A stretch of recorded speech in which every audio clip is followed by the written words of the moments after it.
Welcome to The Explainer. Today we're diving into something really interesting. A numerical puzzle that kind of looks like math, but feels a whole lot more like cracking a secret code. Okay, let's just jump right in with a puzzle. Take a look at this number, 5263157. At first glance, it looks totally random, doesn't it? But what if I told you that, according to the author we're looking at, it's actually hiding a secret connection to one of the most famous patterns in all of mathematics? Yep, the Fibonacci sequence.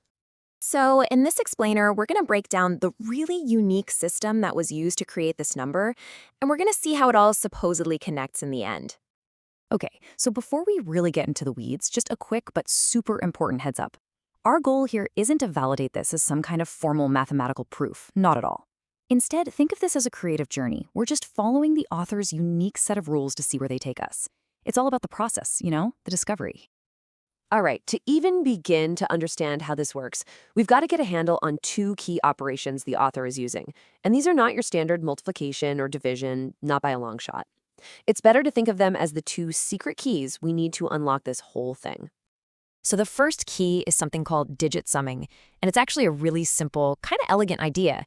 You just take any number, doesn't matter how big it is, and you add up its individual digits. So like the example here, the number 25, well, it just becomes 2 plus 5, which gets you 7.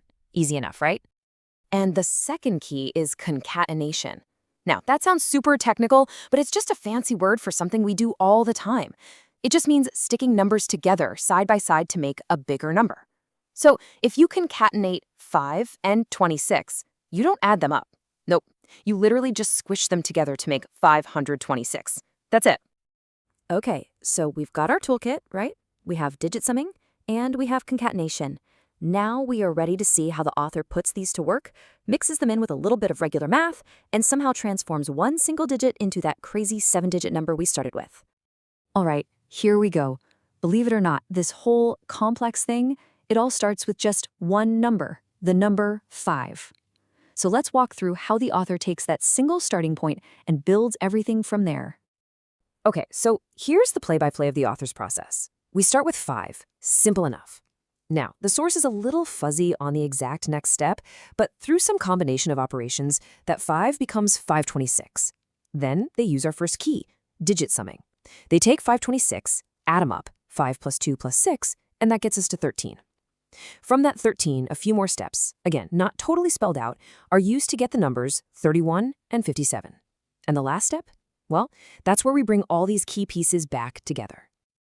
And this is the grand finale of the process. You take those key numbers we just generated, the 526, the 31, and the 57, and you use our second key, concatenation. You just stick them all together and boom, there it is.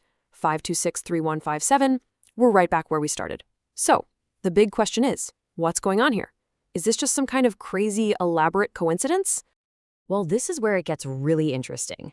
The author proposes that these pieces we built, the 5, the 26, the 31, and the 57, they aren't random at all. Nope. They're basically little breadcrumbs, right? Clues that are leading us to a much, much bigger idea in the world of math. And this is the big reveal, the moment it all clicks together. The author takes this very personal, very creative system and connects it back to one of the most famous concepts in all of mathematics, something I bet you've definitely heard of. You guessed it, the Fibonacci sequence. It's an incredible pattern that just shows up everywhere in nature, from flower petals to seashells, you name it. It's even in art and architecture. And it's all built on one simple rule. You just add the last two numbers to get the next one. And that simple rule creates this absolutely beautiful, endless pattern. Okay, so check this out.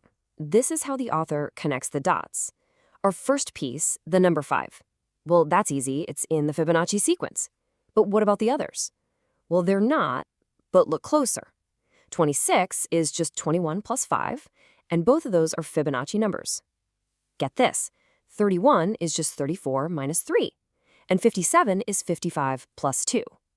So every single component of that number we built can be constructed using numbers from the Fibonacci sequence. How cool is that? And that is really the big aha moment here. This whole kind of weird creative process with its own special rules, it ends up creating numbers that have this hidden layer of order to them.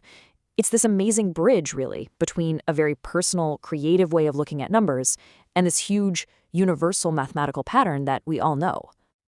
So, okay, we've followed this really intricate path. What are we supposed to make of all this? What's the takeaway?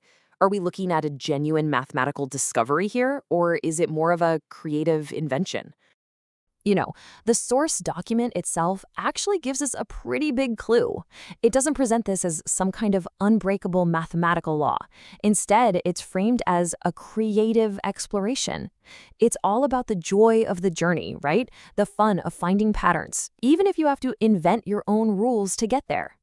When you boil it all down, what we've really just witnessed is a form of mathematical play. It's someone's personal quest to find connections that you're just not going to find in a standard textbook. And it highlights something really fundamental about us as humans, doesn't it? That deep-seated desire to look at what seems like total chaos and find some kind of beautiful hidden order. And that really leaves us with one last big question to chew on. When we find these kinds of connections, are we actually discovering some hidden truth that was buried in the numbers all along, just waiting for us? Or are we the ones creating the patterns through our own ingenuity and our own creativity? It's a fascinating question, and it really gets to the very heart of what it means to play and explore in the amazing world of mathematics.